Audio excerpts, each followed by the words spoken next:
ప్రత్యేకమైనటువంటి కార్యక్రమాల ద్వారా ప్లానింగ్ డిపార్ట్మెంట్ తెలంగాణకు సంబంధించినటువంటి ప్లానింగ్ డిపార్ట్మెంట్ చీఫ్ సెక్రటరీ గారి ఆధ్వర్యంలో సందీప్ సుల్తాన్ గారి ఆధ్వర్యంలో ఈ యొక్క కార్యక్రమాన్ని 1,00,000 పైన ప్రభుత్వ ఉద్యోగులను బయటి వాళ్ళనో లేకపోతే ఇంకోరికి సంబంధించిన సమాచారం కాక ఇది ఒక ప్రభుత్వ ఉద్యోగులను వాడుకొని సమాచారాన్ని సేకరించిన అధ్యక్ష. నేను ఈ యొక్క సభలో ఇక్కడ ఉన్నటువంటి ఇంతకుముందు గౌరవ ముఖ్యమంత్రి గారు కోరినట్టుగా పెద్దలందరినీ కోరుతా ఉన్నా.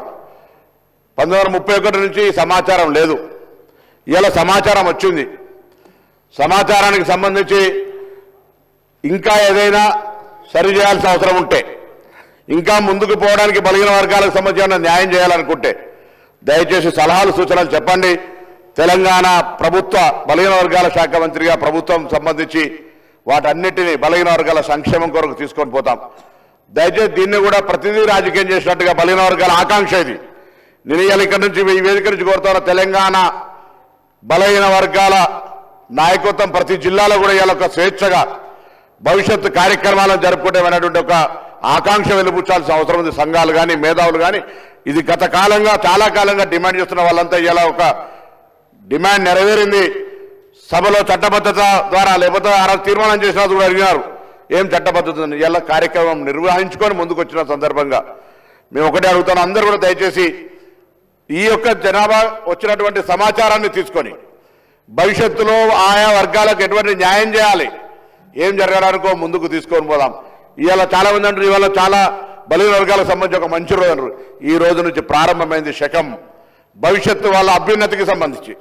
ఈ ప్రభుత్వంతో పాటుగా భవిష్యత్తులో ఎక్కడైనా ఏడైనా ఈ దేశానికి రోల్ మోడల్గా తెలంగాణ ప్రభుత్వం తీసుకున్నటువంటి యొక్క సమాచార సేకరణ బరాబర్ తెలంగాణ రాష్ట్ర యొక్క తీసుకున్నటువంటి కార్యక్రమం యావత్ దేశంలో నిన్న కూడా గౌరవ ఫ్లోరమ్ లీడర్ రాహుల్ గాంధీ గారు పార్లమెంటు వేదికగా చెప్పినారు తెలంగాణ ప్రభుత్వం తీసుకుంటున్న చర్యల్ని.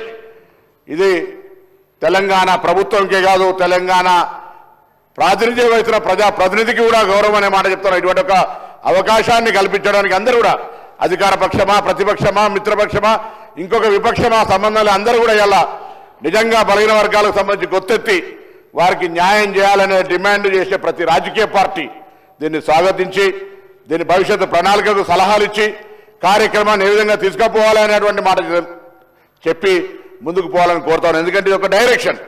ఇలా నిర్ణయం నుంచి నివేదిక వచ్చిన తర్వాత ముందుకు పోవడానికి తీసుకునే రోడ్ మ్యాప్కు సంబంధించి సభలో చర్చకు పెట్టడం జరిగింది. దీని ద్వారా రోడ్ మ్యాప్ నిర్ణయించినట్టయితే భవిష్యత్తులో అందరికీ ఒక మంచి మార్గదర్శనం దొరుకుతుంది. ఈ సభ తెలంగాణ వ్యాప్తంగా ఎదురు చూస్తున్నటువంటి బలహీన వర్గాలందరికీ కూడా ఒక అవకాశం ఇచ్చినట్టు అధ్యక్ష. నేను 1986 మురళీధరరావు కమిషన్ వచ్చినాడు విద్యార్థిని అధ్యక్ష.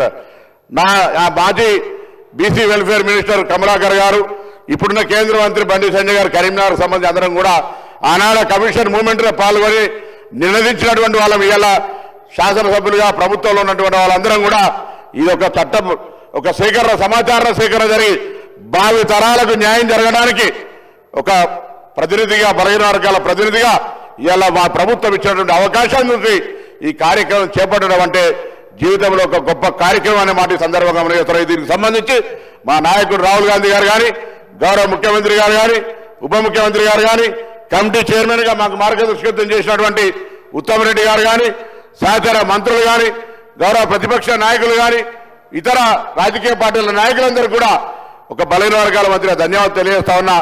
దయచేసి భవిష్యత్ సంబంధించి కొత్త చెప్తా ఉన్నారు, అక్కడక్కడ పత్రికలు చూస్తా ఉన్నాం. వాస్తవంగా 1931కి ముందు తర్వాత ఎక్కడ కూడా బీసీలకు సంబంధించిన లెక్క లేదు అధ్యక్ష. చాలా మంది చెప్తున్నారు గతం కంటే తక్కువ ఉంటే, గతం కంటే తక్కువ ముచ్చటకు రానే రాదు. ఇప్పటివరకు లెక్కనే లేదు కదా. లెక్కనే లేనప్పుడు ఇలా జరుగుతున్న లెక్క రేపు కొలమానం అవుతుంది. దీనికి సంబంధించి ఎక్కడైనా ఇంకా భవిష్యత్తులో మళ్ళీ 5 సంవత్సరాలకు 10 సంవత్సరాలకు కులగణన జరిగే సందర్భంలో అటువంటప్పుడు తప్పకుండా మార్పు అవసరం అనుకున్నాడు. పెరిగిన జనాభా ప్రకారంగా వస్తుంది.